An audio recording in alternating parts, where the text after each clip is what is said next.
Bonjour à tous, j'espère que vous allez bien, je suis ravie de vous retrouver aujourd'hui. Alors cette vidéo s'adresse à vous, si vous êtes Capricorne, si vous êtes ascendant Capricorne ou si vous avez votre signe lunaire en Capricorne, quel que soit votre signe solaire. Donc on va voir ici pour vous les Capricornes l'énergie qui ressort. On va commencer par l'énergie dominante sur ce mois. Alors on a justement le 4 d'épée.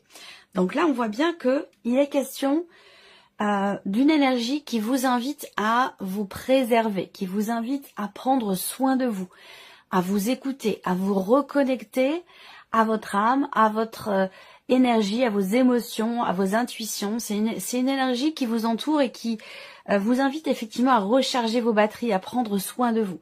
De par une fatigue, un essoufflement, il se peut que vous ayez l'impression, la sensation d'être déconnecté. Donc là, l'énergie qui vous entoure vous invite effectivement à vous reconnecter, vous invite également à recharger vos batteries. Alors c'est une énergie aussi qui peut, avec le 4 d'épée, représenter une certaine forme d'inertie, d'immobilisme. On va pas forcément parler de blocage à proprement parler, mais plutôt d'une certaine lenteur. Alors ça peut être une lenteur dans les événements, dans l'évolution d'une situation, l'évolution d'un projet, de quelque chose en particulier. Mais comme je vous l'ai dit, il y a quelque chose qui va bouger, qui va changer. On regarde quelle est votre énergie à vous les Capricornes. Alors on a ici une différence quand même notoire entre l'énergie qui vous entoure et votre énergie à vous. Vous êtes aux antipodes des énergies qui vous entourent. C'est-à-dire que vous avez l'énergie du cavalier d'épée. Ça sous-entend que vous avez envie de remettre quelque chose en mouvement, vous avez envie que ça bouge, que ça avance. On voit que vous êtes pressé, que vous savez où vous allez, vous savez ce que vous voulez, vous savez aussi certainement ce que vous laissez derrière vous ou ce que vous avez à laisser derrière vous. Mais il y a ici cette idée quand même là, avec l'énergie qui vous entoure, c'est important de laisser le temps au temps, de pas chercher à précipiter les choses. Ça, c'est quelque chose qui est extrêmement important parce qu'on voit bien que là, il y a une grosse différence entre l'énergie qui vous entoure, qui est quand même dans une idée dans une certaine lenteur, dans l'idée d'avoir à prendre son temps, d'avoir aussi à se préserver, à prendre soin de soi et de pas forcément foncer tête baissée. Parce que ça, c'est quand même votre énergie à vous. On va continuer. On va regarder ce que vous allez avoir à gérer ce mois-ci. Le 7 de coupe. Et oui, alors dans ce qui est à gérer, ça peut être le fait d'avoir le choix. Et le fait d'avoir le choix peut... Alors c'est bien, c'est une bonne chose, mais visiblement ça peut vous mettre un petit peu dans le doute, dans la confusion. Il y a cette idée-là de vouloir ne pas se tromper, ce qui est complètement naturel. Hein. Mais ce que je veux dire, c'est que ici, il va être question de faire le meilleur choix qu'il soit pour vous-même ou par rapport à une situation donnée. Ça, c'est quelque chose qu'il va vous falloir gérer parce que on voit que il peut être question d'une perception qui est un petit peu flouée. Donc, il peut être question de doute, d'hésitation, où on n'arrive pas à se décider, on a du mal à faire un choix, on a du mal à se diriger dans une direction plutôt qu'une autre. On n'arrive pas à choisir, on n'arrive pas à décider. Donc là, on voit que vous avez envie que ça évolue, que ça bouge, que les choses avancent ou qu'une situation évolue plus rapidement, alors que les énergies qui vous entourent sont plutôt à l'opposé. Donc là, il va être question de prendre son temps, de prendre le temps d'y voir plus clair. Et ça, c'est quand même aussi dans vos énergies avec le cavalier d'épée, hein, où il y a vraiment cette clarté d'esprit. Il peut être question de comprendre aussi quelque chose de particulier pour arriver à y voir plus clair et du coup arriver à faire le meilleur choix qui soit pour soi. Dans ce qui est à gérer également, il peut être question d'une certaine forme de déception. Donc là, émotionnellement, on peut être un petit peu perturbé ou déçu par rapport à une personne. Alors ça peut très bien être par rapport à quelqu'un qui est d'un signe d'air, quelqu'un qui est Gémeaux, Balance ou Verseau. Peut-être parce qu'il y a une problématique de communication. Là, ce qu'on voit aussi pour certains d'entre vous, c'est qu'il va être question d'extérioriser quelque chose, d'exprimer, de communiquer à nouveau. Alors, est-ce que ça vient de vous? Est-ce que vous avez à l'esprit de reprendre contact avec quelqu'un, mais de pas trop savoir comment faire? Est-ce que vous avez à l'esprit de parler d'un sujet qui n'étaient pas abordés jusqu'à maintenant, ça c'est possible aussi, mais ce que je vous dis là, ça peut très bien venir de l'extérieur. Est-ce qu'il est question pour vous d'une attente particulière vis-à-vis de quelqu'un qui est Gémeaux, Balance ou Verseau, dans l'optique d'une reprise de communication ou dans l'idée de clarifier certaines choses dans ce relationnel au travers d'un échange ou d'une communication? On continue, comment vous allez gérer ici ce que vous allez avoir à gérer, donc la confusion, les doutes, le 10 de coupe. Alors ça c'est intéressant parce que c'est en accord avec votre énergie à vous, avec le cavalier d'épée. Vous savez ce que vous voulez, ce que vous ne voulez plus, mais il y a quand même un élément, quelque chose qui peut vous mettre un petit peu dans le doute et dans la confusion. Malgré tout, vous savez où vous allez, ou vous savez où vous voulez aller, et vous savez également ce que vous ne voulez plus. Donc on voit que là, dans votre manière de gérer les événements, finalement avec le 10 de coupe, on les gère, j'allais dire, en pleine conscience. Parce que ce 10 de coupe représente bien le fait que vous comprenez ce qui se passe en vous, aussi bien au niveau des ressentis qu'au niveau de ce qui se passe dans votre tête. Donc là, on a quand même une notion d'équilibre, de stabilité, tant sur le plan émotionnel que par rapport à ce qui se passe dans votre tête. On voit bien que vous êtes quand même au clair avec vous-même, avec vos objectifs, avec ce que vous voulez faire ou atteindre. Et ça amène aussi, du coup, une forme d'équilibre émotionnel. Donc on voit bien que là, malgré certains événements qui peuvent, à un moment donné, vous mettre dans le doute ou apporter certaines déceptions, on voit bien que vous êtes quand même assez posé, équilibré, droite et carré par rapport à vos objectifs. Donc ça, c'est bien. On regarde quelle est votre force ce mois-ci, ce sur quoi vous pouvez vous appuyer. Ben oui, la reine de bâton, c'est pas étonnant. Là, il y a une grande confiance en soi ici. Donc en fait, ce que je vois, c'est que on a ici pour vous une énergie qui vous entoure, qui est l'impression que j'ai. En fait, ce que je vois pour vous, c'est quelque chose qui brille intensément et qui vous représente dans un environnement qui peut être un peu sombre ou qui peut être un peu voluptueux comme ça. Il y a quelque chose qui vient de l'extérieur, ça vient pas de vous, parce que dans les cartes qui vous représentent, on a la détermination, la volonté, la confiance en soi, la compréhension de soi, l'équilibre émotionnel. Donc vous êtes posé, vous êtes bien dans vos baskets, droit dans vos bottes. Mais on voit que extérieurement, il y a peut-être dans votre environnement des problématiques de communication avec certaines personnes, des situations qui peuvent semer le doute, mais qui ne vous atteignent pas, parce qu'on voit que vos énergies à vous, et surtout avec la reine de bâton qui est votre force, on voit qu'il y a une grande confiance en soi ici, une détermination également, comme je vous le disais tout à l'heure avec le cavalier d'épée, c'est également représenté ici avec la reine de bâton. On sait ce qu'on veut, on sait ce qu'on a, on sait ce qu'on vaut, on sait où on va, on sait ce qu'on a à faire, donc il y a une certaine maturité, j'allais dire, qui se dégage de vous ce mois-ci, dans votre manière de gérer les événements.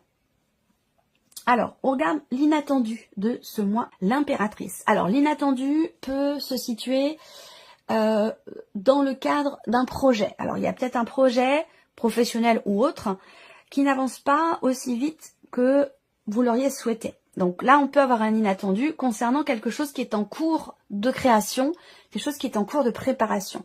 Pour d'autres, l'inattendu, ça peut se situer par rapport à quelqu'un de votre entourage, par rapport à l'un de vos enfants ou par rapport à l'un de vos parents. Voilà. On a ici la notion de parentalité. Donc, soit c'est vous en tant que parent par rapport à votre enfant, soit c'est vous en tant qu'enfant vis-à-vis de vos parents. On a un inattendu dans ce relationnel. Donc, l'inattendu peut se situer dans la notion de communication entre vous et votre enfant ou entre vous et votre parent. Donc, est-ce qu'il va être question d'exprimer, d'annoncer quelque chose, d'aborder un sujet, d'extérioriser des pensées, des émotions pour peut-être atteindre un certain équilibre. Voilà. Ensuite, on va continuer, on va regarder ce qui découle de cet inattendu. La papesse. Donc, on voit qu'ici, effectivement, on a cette... il y a une compréhension, je pense, quelque chose qui... Qu'est-ce qui découle de cet inattendu concernant un relationnel familial, concernant un projet, concernant quelque chose qui est en train de se mettre en place? Je pense que là, on a encore une fois cette notion de confiance. Il est question de se faire confiance, d'écouter ces intuitions, ces ressentis profonds, parce que là, on voit que vous allez avoir effectivement des ressentis forts et des intuitions fortes également. C'est comme si là, vous aviez quelque part une révélation intérieure où vous comprenez, et c'est appuyé aussi par le 10 de coupe, vous comprenez peut-être les tenants, les aboutissants d'une situation, d'une relation. C'est comme une clarté qui se fait, malgré le fait qu'il y ait des événements extérieurs qui peuvent mettre dans la confusion ou dans le doute. Je pense qu'à l'intérieur de vous, il y a cette grande clarté d'esprit, cette intuition forte qui fait que vous savez où vous allez, vous savez, vous avez peut-être un coup d'avance par rapport à l'évolution d'une situation, d'une relation, parce que vous ressentez, vous pressentez les choses ou les événements. On va regarder ici ce que vous retirez de positif de ce mois, le 8 de bâton. Donc c'est toujours pareil, là, il y a ce côté très spirituel quand même qui ressort de votre tirage, parce qu'on a quand même la papesse ici et le 8 de bâton. Donc il y a soit vous avez une connexion extrêmement forte avec quelqu'un, et que même si vous traversez une période, un temps, sans communication avec cette personne, eh bien vous continuez de vous sentir extrêmement lié ou connecté à cette personne. C'est comme si vous communiquiez quelque part par télépathie, et je pense que la relation en question va changer, évoluer et avancer. Si on parle ici de projet ou quelque chose qui est en cours de création, ce que vous retirez de positif de ces aléas, peut-être qui viennent ralentir l'évolution d'un projet, d'une création, je pense que vous pressentez que de toute façon les choses vont bouger, vont s'accélérer, que ça va avancer, que ça va aller quand même assez vite, malgré le fait que là, on a une lenteur, on a pas forcément des blocages, mais peut-être un ralentissement ou une certaine lenteur dans les événements. Je pense que vous savez et vous sentez que les choses il va y avoir un déclic, il va y avoir ça va bouger, et quand ça va bouger très vite. On va regarder quel est le message, le conseil ou la guidance pour vous les Capricornes. On va regarder ici maintenant avec le petit Lenormand, la sphère du mental, la sphère des émotions et la sphère de l'action. Alors, le mental pour vous les Capricornes. Alors, on voit bien que là, c'est en accord avec ce que je vous disais tout à l'heure. On parle de choix, de décision, donc vous avez à l'esprit de faire un choix, de prendre une décision, mais visiblement vous n'avez peut-être pas justement tous les tenants, les aboutissants à un certain moment, et on voit qu'il va être question d'approfondir le sujet, de creuser, pour justement pouvoir vous positionner. Donc ça, c'est ce que vous avez à l'esprit. Définir les choses, creuser, approfondir, comprendre pour un positionnement. Et effectivement, là, l'idée, c'est de ne pas se précipiter. Vous voyez, c'est que je pense que là, vous avez conscience, ou vous prenez conscience d'avoir à réfléchir, d'avoir à peaufiner votre sujet, ou d'avoir à chercher à comprendre davantage quelque chose pour prendre une direction, avant de prendre une direction plutôt qu'une autre, avant de vous positionner et de vous décider.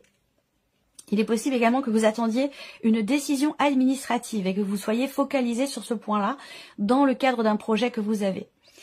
On va continuer, on va regarder ici la partie émotionnelle. Alors, émotionnel, on a les nuages. Donc émotionnellement, on voit bien qu'il y a un moment donné où effectivement avec les nuages, on peut être perturbé, mais de manière totalement passagère. Là, on voit bien que vous êtes émotionnellement perturbé, soit en tant que mère, soit par rapport à votre maman. Je vous en parlais tout à l'heure par rapport à la relation familiale, la notion de parentalité. On voit bien que vous êtes touché émotionnellement par quelque chose de particulier au sujet de cette relation. Mais rappelez-vous, vous avez quand même le 10 de coupe dans votre manière de gérer les événements. C'est-à-dire que là, il y a une compréhension de soi. Il y a quand même ici l'idée d'avoir un état d'esprit quand même très positif. On reste extrêmement positif ou positive face aux événements, face aux choix que l'on a à faire avec ce 10 de coupe. Mais on voit bien qu'émotionnellement, il y a certains moments où effectivement on peut être inquiet, on peut être dans le doute, on peut être dans l'incertitude, et c'est à ce moment-là qu'il est question de s'écouter, de s'en remettre à sa petite voix intérieure, à ses intuitions et à ses ressentis profonds. C'est très important. On regarde ici la sphère de l'action pour vous, les Capricornes. Alors, là, l'idée d'un effort qui est fourni concernant la sphère professionnelle, donc peut-être aussi en lien à une formation, un apprentissage, ou en lien à un projet qui est en cours. Là, il est possible qu'effectivement, soit vous attendez des documents importants pour une formation, soit vous attendez des documents importants pour continuer de faire évoluer un projet ou la création d'un projet, la création d'une entreprise ou quelque chose comme ça. En tout cas, on voit que vous êtes quand même très très focus par rapport à votre vie professionnelle, par rapport à vos activités. Ensuite ici, on voit que pour certains d'entre vous, vous allez agir par rapport à un relationnel qui n'est pas clairement défini ou dans lequel effectivement il peut y avoir de la confusion, un manque de clarté. On voit que vous allez travailler à justement creuser le sujet, à faire en sorte d'éclaircir les choses concernant cette relation qui en ce moment n'est pas forcément très clairement définie. Il peut y avoir aussi des tensions là. Donc l'idée que vous agissez pour mettre fin justement à une situation qui crée des tensions, qui peut être professionnelle, mais ça peut être tout autre chose. On voit que vous allez agir aussi pour essayer d'aplanir ou d'apaiser un relationnel qui est tendu actuellement ou un relationnel dans lequel il y a eu une dispute ou une tension. Voilà, alors on va terminer ici avec un message du petit oracle de la mission de vie. Donc je vais laisser venir 3 cartes, vous allez choisir une carte parmi ces 3 ou choisir un chiffre entre 1 et 3 pour recevoir votre message, votre guidance. Vous pouvez également choisir de définir que la première carte est un message pour la vie sentimentale, la deuxième carte est un message pour la vie professionnelle et la troisième pour les relations familiales ou amicales par exemple. Première carte ici, chiffre 1. Qu'est-ce qu'on a? Soyez ouvert, ouverte à recevoir de l'aide. Ne portez pas tout sur vos épaules. Vous avez aussi besoin d'être accompagné, guidé et conseillé dans votre mission. Les choses peuvent être plus simples qu'elles ne le sont si vous vous ouvrez à l'aide que l'on pourrait vous apporter. Alors accueillez-la. Deuxième message pour vous les Capricornes, carte 2, chiffre 2. Posez des intentions conscientes. Faites le point sur vos besoins du moment pour vous et vos projets. Puis, rédigez quelques intentions que vous prendrez soin de relire souvent afin de les nourrir de bonnes énergies. Et la troisième carte ici, le chiffre 3. Sentez-vous libre. Votre âme est éternellement libre. Les choses changeront lorsque vous sentirez que vous avez toutes les possibilités du monde. Rien ne vous retient, rien ne vous contraint. Voilà pour vous, mes chers Capricornes. J'espère que cette vidéo vous a plu. J'espère que ce tirage résonne en vous. Merci à vous. Merci de votre présence. Merci pour votre écoute, tout simplement. Et on se retrouve très bientôt pour les prochaines vidéos. Au revoir.